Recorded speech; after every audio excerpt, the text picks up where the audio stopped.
చిమ్మపూడి శ్రీరామూర్తి గారు మనిషి పుట్టినప్పటి నుంచి చనిపోయేంత వరకు ఎలా బ్రతకాలో కొన్ని మాటలు రాశారు. నాకైతే ఆ మాటలు చాలా బాగా నచ్చాయి. మీకు కూడా నచ్చుతుందని ఆశిస్తున్నాను.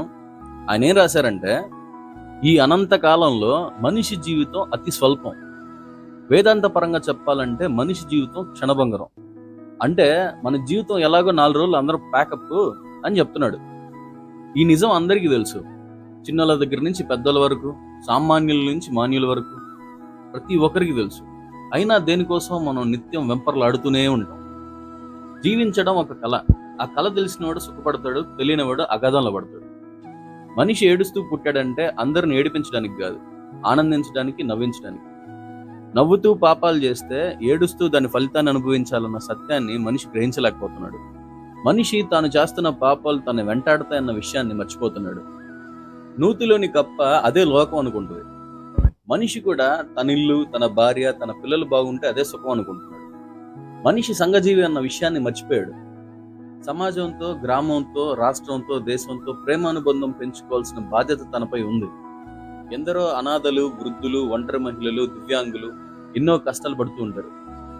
ఆపద పదల్లో చిక్కుకుపోయి రోధిస్తున్న వారి వైపు చూడవలసిన అవసరం మనిషికి లేదా? పరోపకార్థమిదం శరీరం అన్న మాట గుర్తుకురాదా? ఆనందానికి చిరునామా ఉంది, అది తెలుసుకోవాలి. ధర్మ ప్రవర్తనలో ఆనందం ఉంది, ప్రేమలో, త్యాగంలో, సేవలో, సంతృప్తిలో ఆనందం ఉంది. ప్రతిభను అభినందించి ప్రోత్సహించడంలో ఆనందం ఉంది. మృష్టాన్న భోజనాన్ని తానొక్కడే ఆరగించడం కాదు, 10 మందితో కలిసి పప్పు భోజనం తినడంలో కూడా ఆనందం ఉంది. సూది మన మోపినంత భూమిని కూడా పాండవులకు ఇవ్వనన్న అహంకారి దుర్యోధనుడు చివరికి ఏం తీసుకెళ్లాడు? మనిషి కన్ను మూస్తే అయ్యో పాపం అనిపించుకోవాలి, అంతేగాని అమ్మయ్యా ఇది చచ్చాడు అని మాత్రం అనిపించుకోకూడదు. అది మంచి మరణం అంటే. ఎంతటి భక్తుడైన అహంకారం చూపిస్తే దేవుడు కనికరించడు. జీవితం ఒక అమూల్యమైన గ్రంథం. దాన్ని చదవాలి అన్న ఆసక్తి ఉన్నవాడు, గ్రహించాలి అనుకున్నవాడు విజేత అవుతాడు. మనం పుడితే తల్లి సంతోషపడాలి, పెరిగితే తండ్రి గర్వపడాలి, బ్రతికితే సమాజం గౌరవించాలి. చివరగా మనం మరణిస్తే శత్రువుడు కూడా కంటతడి పెట్టాలి. అంటే మనం 10 మందికి ఉపయోగపడాలి, 10 మంది బాగు కోరుకోవాలి. అది సుఖమైన జీవితం అంటే. మనిషి గెలవచ్చు, గర్వించకూడదు. మనిషి ఓడిపోవచ్చు, కుంగిపోకూడదు. మనిషి భయపడవచ్చు, కానీ పారిపోకూడదు. మనిషి జీవితంలో ఇవన్నీ సహజం, సహించాలి.